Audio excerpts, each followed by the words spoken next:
So we talked about Marcus Mariota and the fact that, look, I thought he played well yesterday, but they don't get him out of his comfort zone. And I'm going to continue to beat on this drum, shaking my camera everywhere, that there is a formula for how they succeed. And that formula continues to be stay in that 20 pass attempt. So again, I know when I give this stat, random happenstance, pure coincidence, nothing to see here. It's just a figment of my imagination, all this kind of stuff. When Marcus Mariota has 20 or less pass attempts in a game, the Falcons are 4-1 now. When Marcus Mariota has 21 or more pass attempts in a game, they are 1-5. I know, random happenstance, pure coincidence, nothing to see here, but it is the formula.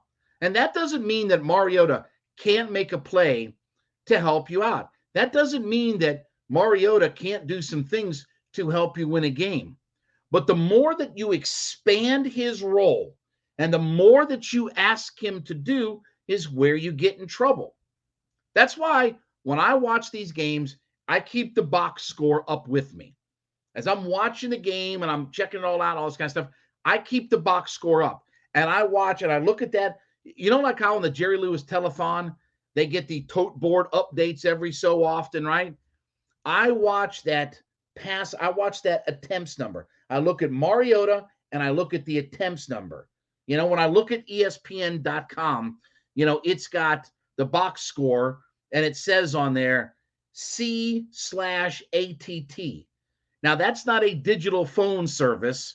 That's completions/attempts. And I watch that ATT number and I watch it as it churns and burns and moves and grinds and all that kind of stuff. And once it gets above 20, once you start to see blackjack 21, then I start to get nervous because it's becoming apparent that, look, first off, there is a formula. There is a pathway to success, even with the limitations of what our quarterback does. And we talked about this last week. You know, they're running almost twice as many pass plays over 20 yards this year as they did last year. And they're going to have not much more than half the number of pass attempts when all is said and done. But when they keep him in his zone, and what we see yesterday, how about the 17-yard play to Kyle Pitts? Short, quick route, one read throw. Short, quick route, one read throw. Get the ball out of your hands. You know, how about that? How about the late in the game when Damiere Byrd caught that pass where they were blitzing kind of from the left-hand side, right? What did he do? Catch it, one read, watch for Byrd, quick throw, go. That's where he's at a success. But when you start getting him into 25, 28, 33, it's all out of the comfort zone. And the fact that they won a game for the first time of less than 167 yards is good. But notice what stayed right on track. The one number that stayed right on track. No, none of this. Flatlined is that 20 pass attempt number. And I told you about this 2 weeks into the season. I told you about you got to get his pass attempts down. You can't put the ball in harm's way. And whether they've run it for a lot, whether they've run it for a little, you know, they've started breaking out of the mold on certain things. But the one thing that they have not broken out of the mold on when it comes to winning a football game is keeping Mariota in that 20 attempt range. Flat line right across. None of this. Flat line right across. And that's going to be the formula. And that's why we talk about, you know, listen, Desmond Ridder, this, that, and the other. That's all fine and dandy. Maybe there'll be a point if they get knocked out of the playoff picture that we'll see him. Maybe we won't, because we may be in the playoffs all the way until the end. It may be that we have a shot to win the division, because remember, we play the Buccaneers at home the last game of the year. So there may be a shot. So there's a definite chance that Ridder will never play. They're in it to win it right now. And what do? You keep that 20 pass attempt number level right across. And that's your sweet spot.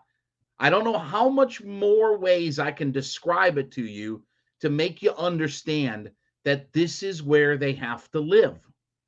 Even if they're down 2 touchdowns, 17 points, almost 3 touchdowns, whatever, you have to live in a flat line. That's where it's got to be. Because if you start getting into you start going that direction with all your attempts, you're not going to win. You're not going to win. They've won one time when he's thrown it for 21 or more attempts. And you know who you beat? You beat the god-awful Panthers, who stink. Panthers stink. That's your one time that broke the rule. But 80% of the time, when you've kept it like that, you've won.